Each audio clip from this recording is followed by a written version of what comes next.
eh, ibadah chapel selama beberapa kali pertemuan ibadah chapel membangun karakter Kristus dalam hidup. Awal saya membaca ayat ini ketika pengurus chapel kirim ke saya, apakah kami membangun karakter Kristus? Apakah Kristus masih kurang karakternya yang perlu kita bangun? Kadang bahasa membatasi kita, membangun karakter Kristus. Jadi kalau ini tema seminar atau apa, orang kira ini kita sedang membangun karakternya Kristus. Tapi saya paham maksud daripada tema itu ialah membangun karakter dalam hidup kita seperti karakter Kristus. Tentu berdasarkan dari topik ini saudaraku, bukan what is it karakter Kristus, but how to build, ya. Bagaimana membangun, bukan apa karakter Kristus. Karena membangun karakter Kristus hal yang sangat penting, walaupun tidak kalah penting apa itu karakter Kristus. Tapi saya rasa sebagai mahasiswa teologi dan saya coba untuk merelevankan cara berkhotbah saya di tengah kaum intelektual di sini, orang-orang sarjana teologi. Bukan soal apa karakter Kristus, karena kita sudah tahu karakter Kristus itu identik dengan kasih, identik dengan berkorban, identik dengan mengampuni. Ya, kalau saudara mengerti apa yang dimaksud di kitab Filipi ketika Paulus mengatakan dia mengambil rupa seorang hamba dan menjadi taat sampai mati, bahkan mati di kayu salib, lalu diberi kepadanya penghargaan nama di atas segala nama. Name above all name. Jadi di situ kita lihat karakteristik Kristus itu merelakan nyawanya. Berkorban, itu sebagai karakternya, mengampuni, dan penuh dengan cinta kasih. Ya, saya rasa kita sudah hafal dengan itu ya. Tapi bagaimana kita membangunnya? That's the point ya. Bagaimana kita membangun karakter Kristus?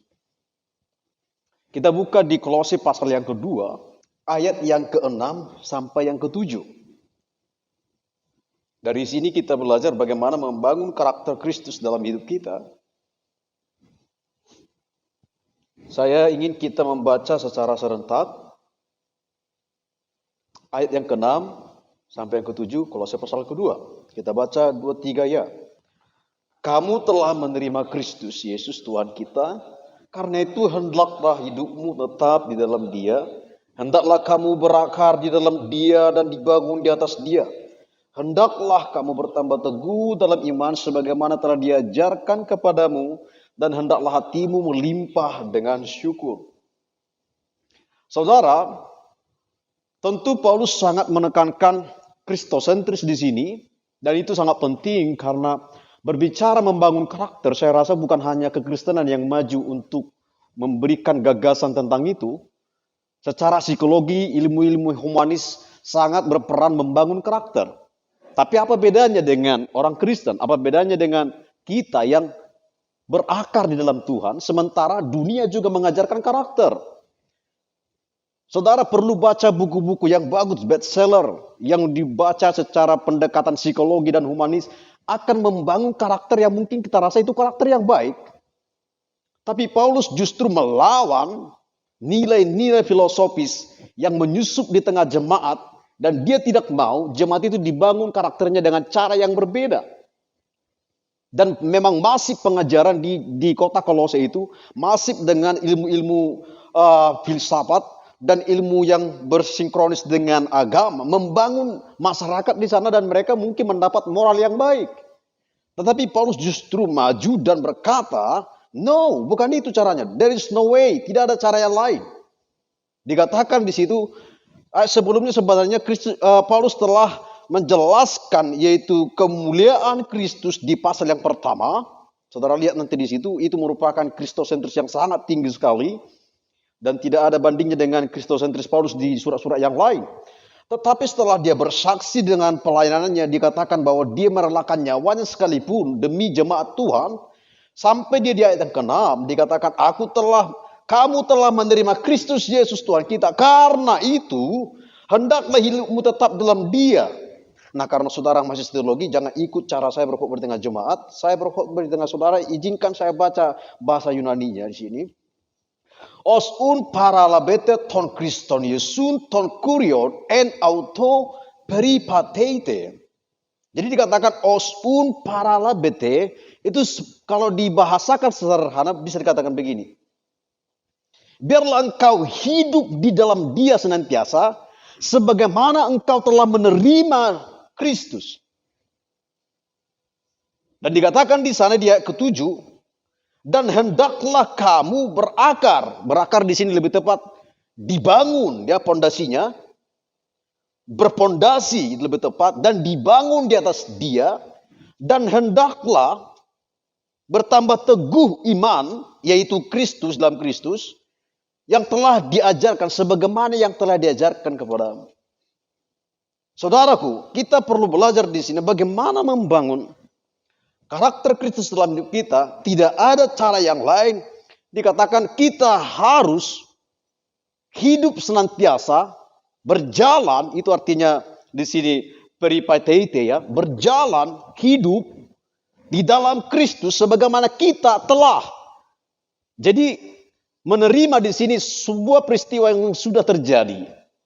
Ya, kalau saudara belajar Auris itu bicara tentang apa yang telah terjadi. Mereka telah menerima Kristus, but it's not enough. Itu tidak cukup. Engkau harus senantiasa. Jadi kata kerja yang dipakai Paulus agak beda di sini. Dia berubah kepada kata kerja yang senantiasa hidup di dalam Dia.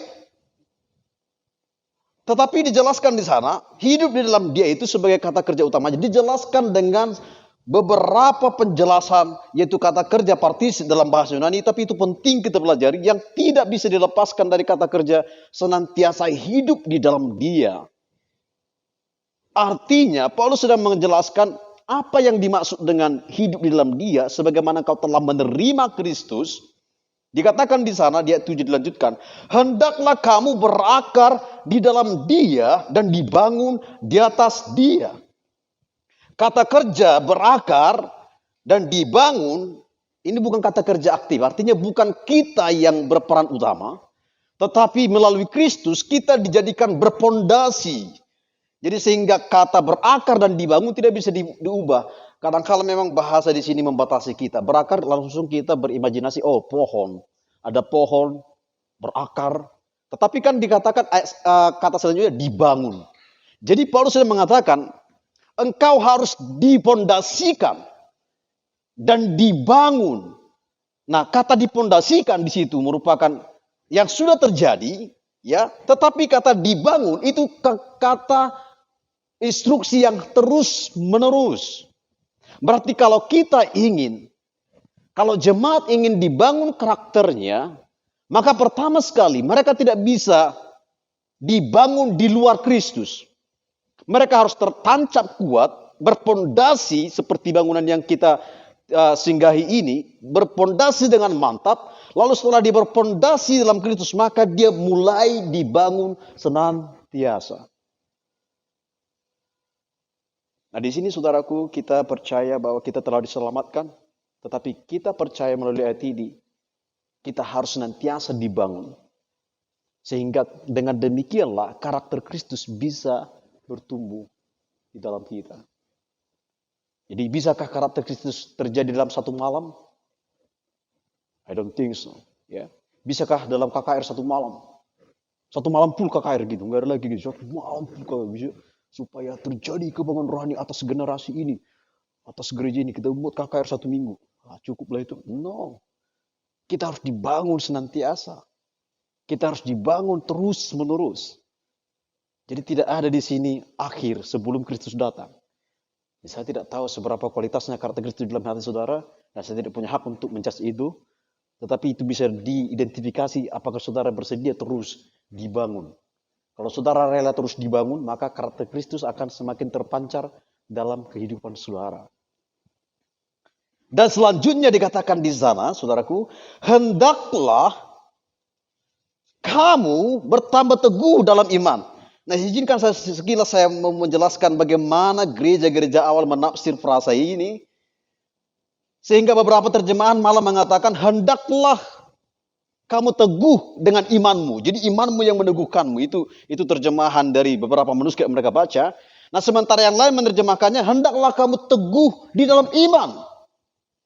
Tapi ada satu Dua gereja seperti di Koptik ya di Mesir, mereka pakai bahasa Koptik, mereka justru membacanya berbeda. Mereka justru membacanya, hendaklah kamu dibangun di dalam dia dan di dalam iman. Jadi iman dimaksud di situ kembali kepada merujuk kepada Kristus. Jadi bukan dibangun berdasarkan keyakinan psikologi kita. Nah di sini kita melihat iman Kristen beda dengan kepercayaan manusiawi. Nah kalau keyakinan beda ini bukan keyakinan, ini iman di dalam Kristus. Kalau keyakinan kan bicara tentang apa? Upaya dari manusia. Aku yakin. Optimisme ya. Jadi kita membangun jemaat itu dengan apa? Meningkatkan nilai optimismenya dalam dirinya. Sehingga dia bertumbuh. Paulus tidak mengajarkan demikian. Boleh optimis, tapi bukan itu yang membuat saudara membangun karakter Kristus di sini. Bukan keyakinan saudara. Saya tidak boleh mengatakan hari ini malam, padahal siang. Tapi aku yakin gitu loh. Aku klaim dari mimbar ini malam hari. Nah, gitu ya. Saudara nggak boleh mengklaim nilai B plus kalau saudara nggak mengerjakan tugas itu kira-kira. Tapi saudara datang ke kelas selalu mengklaim, aku nilai A, Yunani, minimal amin, Ibrani, haleluya gitu ya. Homiletika, minimal B plus, tapi nggak pernah praktek, nggak pernah saudara persiapkan diri. Itu apa namanya? Keyakinan yang berapa apa namanya itu? Yang kata Paulus itu, kata Yakobus itu iman yang kosong. Ya. Tapi di sini dikatakan iman merujuk kepada Kristus. Jadi hendaklah engkau berdiri teguh di dalam Kristus. Diyakinkan semakin kuat di dalam Kristus. Dan yang terakhir dikatakan itu sebagaimana telah diajarkan. Siapa yang mengajar jemaat di Kolose? Yaitu utusan Paulus. Jadi sini berbicara tentang kita tidak mungkin kita bisa bertumbuh kalau kita tidak masuk dalam pengajaran yang dalam. Nah, memang di ibadah chapel di ST ini bersyukurlah saudara 2 kali seminggu bisa ibadah chapel karena itu kesempatan saudara diajar melalui firman. Agak beda sedikit dengan di kelas ya. Kalau di chapel itu masih bisa dikatakan puji Tuhan haleluya. Kalau di kelas kan jarang itu. Ini harus aktif puji Tuhan kan nggak mungkin. Ini present aktif indikatif haleluya kan nggak bisa juga kan. Tetapi kalau di ibadah chapel kerohanian saudara dibangun. Kalau di kelas ini yang dibangun intelektualnya. Jadi kalau ada mahasiswa yang rajin di kelas, malas di chapel itu berarti ada perlu dipertanyakan ya. Bisa dia besar kepalanya, hatinya kecil sekali. Ya. Atau ada yang rajin maunya ibadah tiap hari, tapi nggak mau ke kelas. Ada begitu juga. Itu cocoknya bukan STT, dia cocoknya jadi filsuf yang bertapa di tengah hutan. Nah, di sini tidak ada. Saudara akan diutus ke masyarakat, ya harus saudara memberi pemahaman saudara, mendidik orang, ya kan? Jadi saudara harus diajar. Saudara harus diajar karena Paulus mengatakan kamu berdiri teguh di dalam iman, di dalam Kristus melalui pengajaran. Jadi tidak ada iman tanpa pengajaran, itu jelas. Tidak ada iman Kristen tanpa ajaran yang benar. Dan itu yang disampaikan oleh Paulus. Dan yang terakhir dikatakan dengan demikianlah setelah kamu dibangun, dipondasikan dan dibangun terus menerus, imanmu bertumbuh, maka dikatakan, maka hatimu melimpah dengan syukur. Biasanya orang yang karakter kritis dalam hidupnya itu lebih sering dia bersyukur. Walaupun di sini sebenarnya bersyukur ada hubungannya dengan menyanyikan nyanyian syukur kepada Tuhan. Karena di kitab Kolose pasal yang selanjutnya nanti dikatakan, hendaklah kamu kalau berkata-kata menyampaikan nyanyian-nyanyian himne, nyanyian-nyanyian mazmur kepada jemaat.